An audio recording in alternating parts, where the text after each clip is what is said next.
And this is something that is, I want to point out, something that me and Chino Berserker here, you see, he's been on the show before, guys. He's also somebody that's been on the Beat Cannon, podcast. He was a co-host on there as well.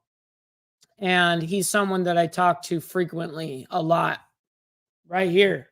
He'll be on this couch. I'll be sitting right here in my chair.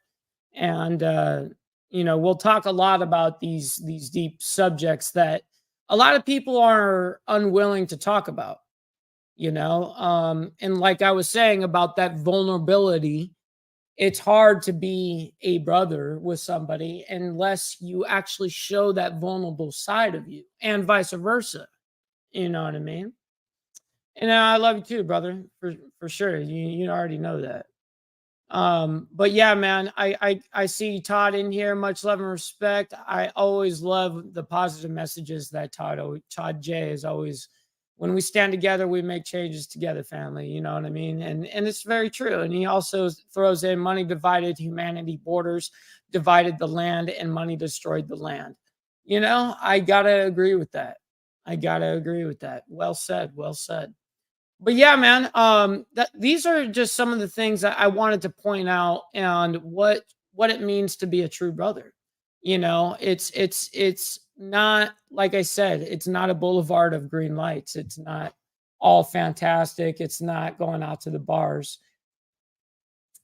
A lot of it is being in the garage, wrenching on the bike together, when instead of spending thousands upon thousands of dollars at either a mechanic store, a shop, or at Harley themselves, we do it ourselves because we have the means, knowledge, and also we have the brotherhood of wanting to be able to help each other. Those are when you build those extreme bonds. It's not just on the road that everyone says. Everyone sits here and claims, oh, you get that brotherhood when you're riding side by side with them. And yes, you absolutely do. You get that brotherhood from riding side by side, handlebar to handlebar. There's a reason why we call it suicide. But riding club style, you are inches apart, and you got to trust that brother 100%. Yes, you gain that brotherhood out there on the road. Yes, you get that.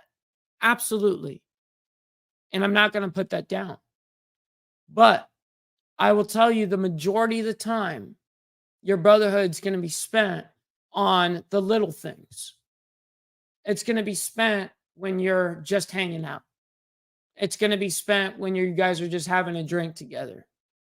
It's going to be spent when you're just hanging out, watching maybe a movie or a YouTube show together. Same thing.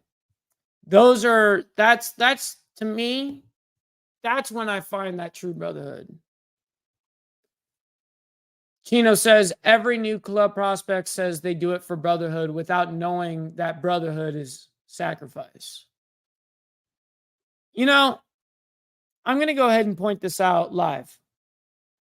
As you said, it's very, very true that I don't know how many of you guys have been in motorcycle clubs, but I'm sure you guys have heard when a prospect will come up, or a hang around or whoever, and you'll ask them, why are you interested in our club?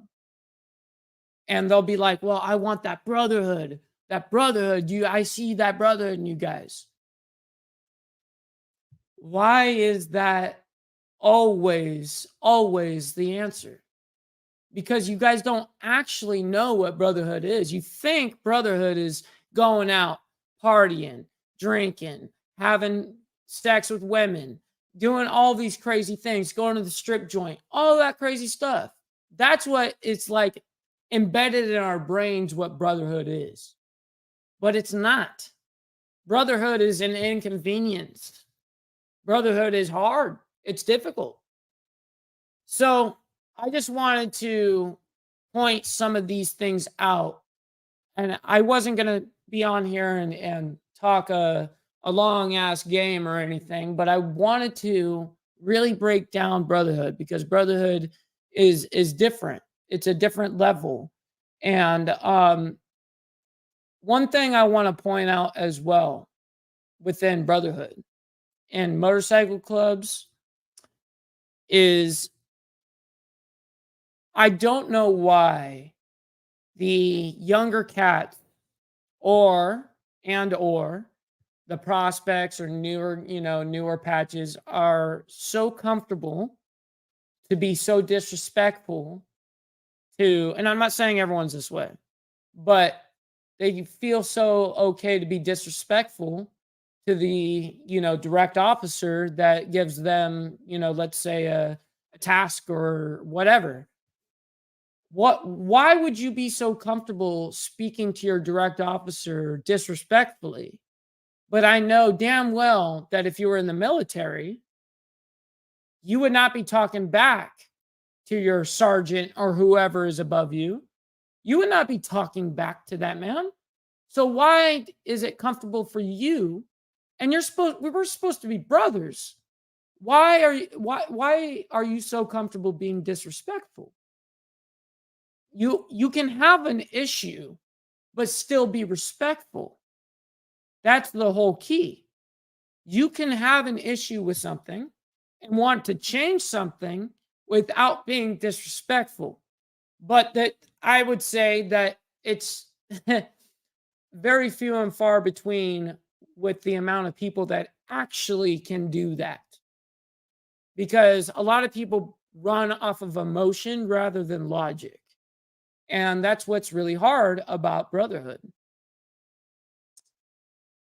My stator went out when my car blew and plumbing burst in my house.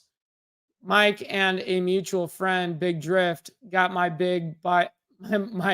bike back up on the road without asking them in return. That wasn't why, it's not even something that we wanted to even, or I was going to point out on the show. I appreciate you. I know I was an inconvenience, but not once did they complain. It was a few days of chilling in the garage, trading stories, and learning how to wrench on my ride. That's brotherhood. Yes,